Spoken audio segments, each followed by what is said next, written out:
예수님께서 이 모든 말씀을 마치시고 제자들과 함께 기드론 골짜기 건너편으로 가셨습니다. 그곳에는 올리브나무 정원이 있었습니다. 예수님과 제자들은 이 정원으로 갔습니다. 그곳은 예수님이 제자들과 함께 종종 모이셨던 곳이므로 예수님을 배반한 유다도 이곳을 알고 있었습니다. 그래서 유다는 로마 군인들과 대제사장과 바리새인들이 보낸 성전 경비대를 데리고 정원으로 왔습니다. 그들은 등불과 횃불과 무기를 들고 있었습니다. 예수님께서는 자신에게 닥칠 일을 다 아시고 그들 앞으로 나서며 물으셨습니다. 너희가 누구를 찾느냐? 그들은 나사렛 사람 예수다 라고 대답했습니다. 예수님께서 그 사람들에게 내가 그 사람이다 라고 말씀하셨습니다. 예수님을 배반한 유다도 그들과 함께 거기에 서 있었습니다. 예수님께서 내가 그 사람이다 라고 말씀하셨을 때 사람들은 뒤로 물러나 땅에 엎드렸습니다. 그러자 예수님께서 다시 물으셨습니다. 너희가 누구를 찾느냐? 그들이 나사렛 사람 예수다 라고 대답했습니다. 예수님께서 말씀하셨습니다. 내가 그 사람이라고 너희에게 말하였으니 너희가 찾는 사람이 바로 나라면 이 사람들은 가게 하여라. 이렇게 말씀하신 것은 예수님께서 이전에 아버지께서 제게 주신 자 중에 한 사람도 잃지 않았습니다. 라고 말씀하신 것을 이루게 하시려는 것입니다. 그때 시몬 베드로는 칼을 차고 있었습니다. 베드로가 칼을 빼어 대제사장의 종을 쳐서 오른쪽 귀를 베어버렸습니다. 그 종의 이름은 말고였습니다. 예수님께서 베드로에게 말씀하셨습니다. 칼을 집에 꽂아라. 아버지께서 내게 주신 잔을 마시지 말란 말이냐?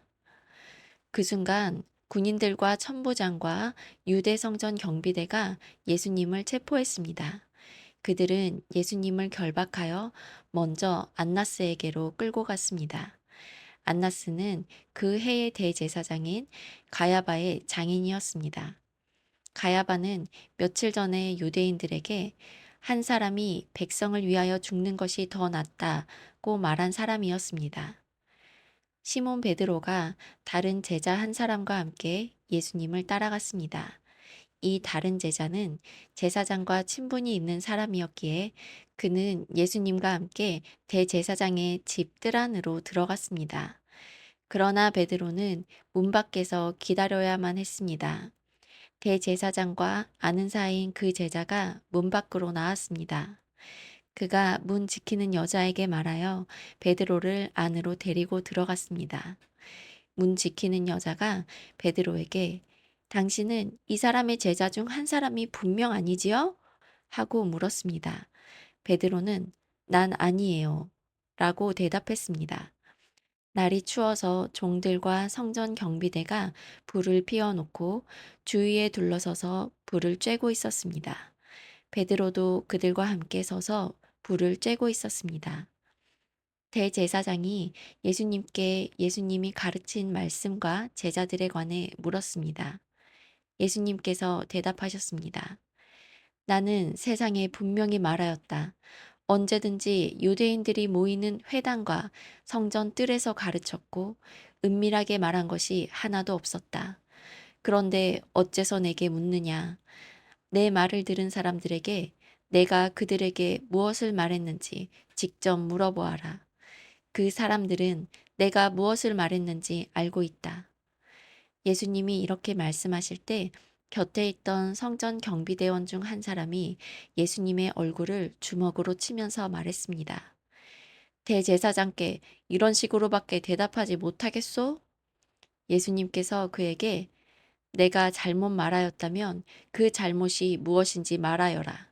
그러나 내가 사실을 말했다면 네가 어째서 나를 치느냐? 하고 말씀하셨습니다.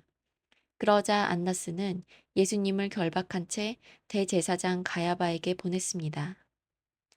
시몬 베드로가 서서 불을 쬐고 있었습니다. 여러 사람들이 베드로에게 당신도 저 사람의 제자 중 한 사람이 아닌 게 맞지요? 라고 물었습니다. 베드로가 부인하며 난 아니요. 라고 대답했습니다. 대제사장의 종 한 사람이 거기에 있었는데 그 사람은 베드로가 전에 귀를 벤 사람의 친척이었습니다. 그가 확신에 차서 말하였습니다. 내가 당신이 그 사람과 함께 정원에 있는 것을 보았소. 베드로는 다시 부인하였습니다. 그러자 바로 그 순간 닭이 울었습니다. 그들은 예수님을 데리고 가야바의 집에서 로마 총독의 관저로 갔습니다. 때는 새벽이었습니다. 유대인들은 몸을 더럽히지 않고 유월절 음식을 먹으려고 총독의 관저에 들어가지 않았습니다. 그래서 빌라도가 직접 밖으로 나와 유대인들에게 물었습니다. 당신들은 무슨 죄목으로 이 사람을 고소하는 거요? 그들이 대답했습니다. 이 사람이 범죄자가 아니라면 총독님께 그를 넘기지 않았을 것입니다. 빌라도가 그들에게 말했습니다. 당신들이 직접 그를 붙잡아다가 당신들의 법대로 재판하시오. 유대인들은 빌라도에게 우리에게는 사람을 죽일 권한이 없습니다. 라고 대답했습니다. 이로써 예수님께서 자신이 어떠한 죽음을 맞을 것인지에 관해 전에 하셨던 말씀이 이루어졌습니다. 빌라도는 다시 관저로 들어갔습니다. 그리고 그 안으로 예수님을 불러들여 예수님께 물었습니다. 당신이 유대인의 왕이요? 예수님께서 말씀하셨습니다. 이것은 네 스스로 하는 말이냐? 아니면 다른 사람들이 나에 관하여 내게 한 말이냐? 빌라도가 대답했습니다. 나는 유대인이 아니오. 당신의 민족과 대제사장들이 당신을 나에게 넘겼소. 당신은 무슨 짓을 행했소? 예수님께서 대답하셨습니다. 내 나라는 이 세상에 속하지 않았다. 만일 내 나라가 이 세상에 속한 나라였다면 내 종들이 싸워서 내가 유대인들에게 잡히지 않게 했을 것이다. 이제 내 나라는 이 땅에 속한 것이 아니다. 빌라도가 말했습니다. 그렇다면 당신이 왕이란 말이오? 예수님께서 대답하셨습니다. 너는 나에게 왕이라고 바르게 말하는구나. 사실 나는 이것을 위하여 태어났으며 이것을 위해 세상에 왔다. 나는 진리에 대해 증언하려고 왔다. 진리에 속한 사람은 내 말을 듣는다. 진리가 무엇이요? 빌라도가 물었습니다. 이 말을 하고 빌라도는 다시 관저에서 나와 유대인들에게로 가서 말하였습니다. 나는 이 사람에게서 아무 죄도 찾지 못하였소. 유월절에 내가 당신들에게 죄수 한 사람을 놓아주는 풍습이 있소. 당신들은 유대인의 왕을 당신들에게 놓아주기를 바라시오. 그들은 다시금 목소리를 높여 이 사람이 아니라 바라바를 놓아주시오 라고 소리 질렀습니다. 바라바는 강도였습니다.